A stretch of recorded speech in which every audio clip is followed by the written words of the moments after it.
Hello everyone, तो चलिए फटाफट से डिस्कशन कर लेते हैं कि 18 तारीख को हम लोग कैसे मार्केट में काम काज कर सकते हैं।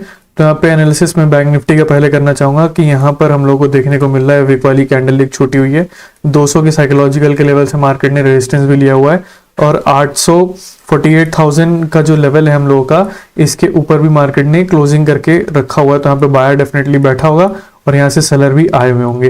तो इन सेलर को टारगेट करने के लिए इन केस ऑफ छोटा सा गैप अप के केस में जहां तक मुझे लगता है कि इनको थोड़ा बहुत मार्केट में बाइंग आ सकती है, लेकिन ओवरऑल कल मैं सेलिंग थोड़ी सी एक्सपेक्टेड कर रहा हूँ, या मार्केट क्या बोलते हैं एक पॉज डेफिनेटली ले सकता है। कल एक ट्रेंडिंग मूव तो मैं नहीं एक्सपेक्टेड कर रहा हूँ, अब हो जाएगा तो उसका मैं कुछ कह नहीं सकता, लेकिन जिस हिसाब से मुझे अभी मार्केट में फील आ रहा है तो उस हिसाब से मैं यहाँ पे सेलिंग का प्लान रखा हुआ हूँ। थोड़ा बहुत वेट करके सेलिंग करने का ट्राई करूंगा। अगर अच्छा खासा गैप अप मिल जाता है तो मुझे नहीं लगता कि 48,500 का ब्रेकआउट वगैरह हो पाएगा। तो मैं ये एक रेजिस्टेंस को मान के चल रहा हूँ थोड़ा सा डिस्टेंस के दूर पे, जहां पर हम लोगों ने नया कॉन्सेप्ट सीखा था छोटा एल्गो बड़ा एल्गो वाला, उसके अकॉर्डिंग यहाँ पे एक सेलिंग साइड की पोजीशन का ट्राई वगैरह करा जा सकता है। और in case of gap down भी मैं यहाँ पे सेलिंग साइड का प्लान रखूंगा 48,000 के बायर को टारगेट करने के लिए, या ये जो नीचे और बायर बैठे हैं उनको टारगेट करने के लिए। बाइंग का अगर सिनारियो रखना है तो फिर मैं बाइंग का वेट करूंगा कि अगर मार्केट यहाँ कहीं पर अगर खुलता है, कोई सेटअप वगैरह बनाता है बाइंग का, तो मैं वहां पे पुट का एक बारी प्लान साइड रख के कॉल साइड की तरफ जाने का प्लान करूंगा। वो करंट प्राइस एक्शन के हिसाब से पता लग पाएगा। और यहाँ पर अगर निफ्टी में भी देखा जाए तो प्लानिंग मेरी सेम है। यहाँ पे डेफिनेटली सेलर तो आया होगा 500 के लेवल से ट्राई उन्होंने किया होगा, लेकिन इन केस ऑफ बड़ा गैप अप तो ये खत्म ही हो जाएगा, तो इसको टारगेट ज्यादा हम कर नहीं पाएंगे।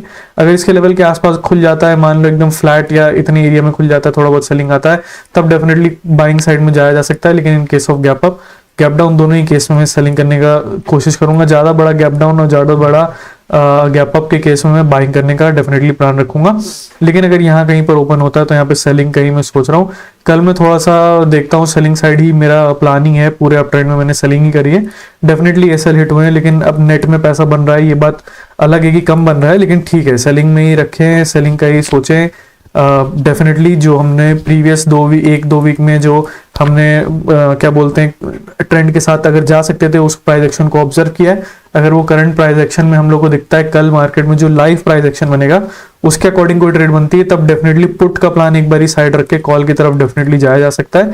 लेकिन यहाँ पर अगर मान लीजिए कॉल की ट्रेड नहीं मिली और मार्केट भाग गया तो फिर वहां पे पुट का ही मैं ट्राई करने वाला हूँ। यहाँ पे अगर मान के चलिए 21,600 का ब्रेकआउट हो जाता है, कुछ फेलियर वगैरह में कन्वर्ट होता है, तो वहां पे पुट की ट्रेड काफी अच्छी चल सकती है, प्रोवाइडेड मार्केट में जो 500 का लेवल है 48,500 उसका ब्रेकआउट ना हो। ठीक है, तो ये एनालिसिस कल का। Thanks for watching and bye.